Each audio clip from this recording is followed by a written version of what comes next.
tell us a bit about the team, Tony.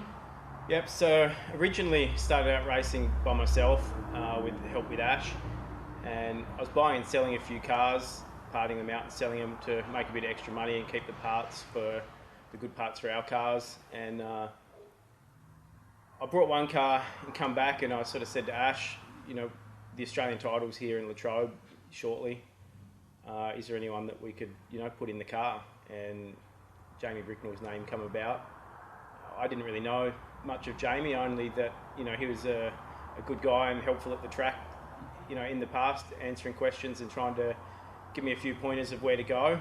I had a meeting with Jamie and see if he was interested in running the Australian title, and he was. I think he finished ninth in the Australian title, and haven't looked back since then. Out on track, Jamie Bricknell, the hyperdrive man, out down the back strip, down the concrete, middle back straight, the 35, Connection Electrical, Pro Dig entry of 8. And how long have you been in the sport? So November 2017 was my first race, first time I drove. Wasn't much of a race and took quite some time to get going. I think in the last sort of 6 to 12 months has been where we've started to move along a bit. But yeah, so 2017 was when I first got in the car. She opens up with a 12.803. Clasener yet to come across the stripe. Just covered at 12.061. Tia, best time at 12.212. Still got. What drew you to sprint cars? Since I was a little kid, I was always interested in sprint cars, going to the speedway with my dad, and you know, could never afford to do it. And then fast forward a few 10, 15 years, I was hanging out with Sean Dobson and Jamie O'Neill, and thought I'd like to give it a try. And I was actually going to fly over to Melbourne to the extreme sprint cars that they had over there and hire it for the day. And Jamie and Sean said about driving Jamie's car, so I purchased all the gear and saddled up and ready to go for a drive, and it rained out, so missed out on my chance to drive Jamie's car, and just went and bought one. And you've come a long way since then. Jamie's current Tasmanian champion. Yeah, so for 3 years in a row we tried to get the title with Jamie driving, and 2 years we got second, and this year we finally got the win. 2 years, Bricknell sits fastest name of the race. That is 12.035, not wide and quick as his hot lap time. And 5. Jamie's won a few state titles now, hasn't he? Yeah, I'm not sure how many I think he's up, is it 4? 4. Yeah, I think it's pretty, 4. Yep. So the drivers in the team, we've got Jamie, yourself, and Ash. Yep. And Ash. Yep. So Jamie's number 55, you're number 20, yep. And Ash is 21. 21, yep. So how long have you been driving, Ash? So like I said, it all took off. Like I said, it's probably a long family history there. In sedans back to the Richmond days where Pop was racing around the barrels, I suppose. So once then, and like I say, Leon and Marcus through Tassie Sixes, Soup sedans, and just sort of had the bug from there. Ran Tassie Sixes for a few years, then onto the sidelines, and picked up a full-time gig with Dobbo, going on the road with the sprint car for 2 or 3 years, and sort of floated about after that. Once he got a drive for, he went to Titan, come back, then went to Drosty. Then it took off. That sort of worked for some of the big names in Tassie. When you look at spent a year with Robin Dawkins, and that was intense. That's a person that lives, breathes, and eats his speedway, and always will, no matter what he does. Then I took off a little bit to Darren Goodyer and with Callum's Isaac, touring up and down the coast there for a little bit, so that was great. Then, like I say, got a phone call from Tony one day. He wanted to do a bit of a deal to drive a car, and a part of driving that car was me looking after the engine maintenance on Jamie O'Neill's car that he was hiring the engine off, and it all sort of took off from there. And a few years of that, and I wanted to get back into it, so jumped in the late model, and I've been lucky enough this year with being on the sidelines due to waiting on an engine that Tony's given the opportunity to another car to jump in a sprint car and fulfil that sort of dream. So it's been absolutely fantastic.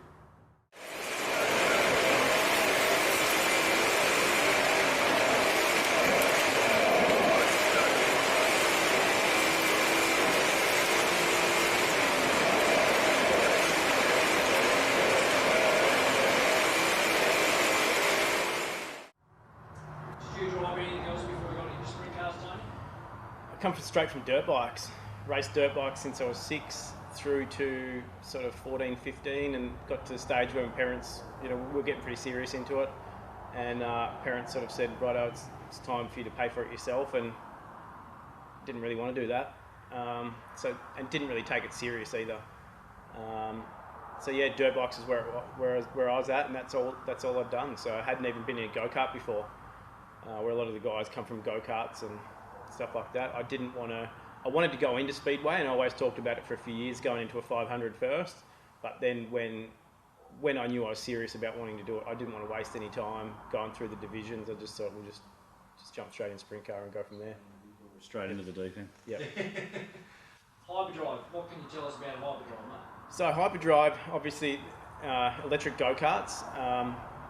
So prior to hitting them up for sponsorship, we were going down every couple of weeks racing, and I sort of mentioned to them what we do with the sprint cars, and they said, oh look, they were quite interested in what we were doing, and I put together a proposal, went and had a meeting with them, and they sort of jumped at the opportunity to put their name on the car. So I think we're in our second or third year running with Hyperdrive now, and they just keep helping out as much as they can, and going forward, I can see that they're going to be on the car for a number of years to come. Sponsors, yeah. So Hyperdrive's our main number one sponsor. The barbershop, which is a business of mine, pretty much put that business together to fund the sprint cars. So everything that we the profit we make out of the barbershop goes straight into the race cars. We've also got Handmade Metal. They've jumped on board this year. They were a little bit hesitant. We managed to get across the line. They do a lot of performance modification to street cars and drag cars, so that sort of fits in well with what we do as well. Cohen's Cleaning.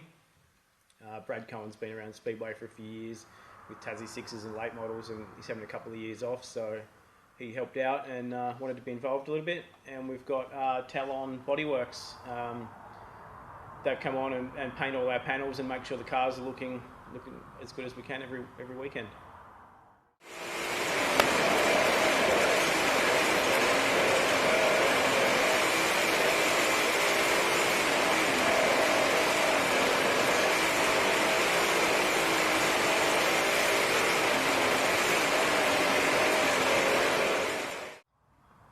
So when I was looking to get into sprint cars, there was a company that was started in Melbourne by Dale Matthews, where you could go and pay $795, I think it was, to do 10 or so laps in a sprint car at Avalon.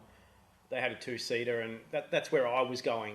Unfortunately, it got rained out and all that sort of stuff when I was looking at doing it. And then as I was coming through the sprint cars, I thought this is a really good business opportunity. Not only a business opportunity, but an opportunity to get people into Speedway. And what I found was there was a lot of people that had been sitting on the banks, all their life, like I was, watching sprint cars, dreaming and wishing that they could do it, and not being able to afford it, or not being sure whether that's what they really want to do. So we put together a couple of cars, which the car I race and the car which Ashley races. And yeah, so we put a webpage together, and for $795 you can come and have a go in one of our race cars at Hobart or Latrobe. We're actually off to Maryborough, Queensland in a couple of weeks, and Darwin as well. So yep, so you can come and drive one of the cars for $795 and learn how it's done. A lot of people sort of say to us, what do you do to these cars to detune them, or what do you take off and what's different? What Tony's done is these cars are no different to what you see on a Saturday night. These are cars that we actually race, that people can come off the street and fulfil a dream to to actually have a drive and sit in these cars. We've had people that haven't even used the accelerator.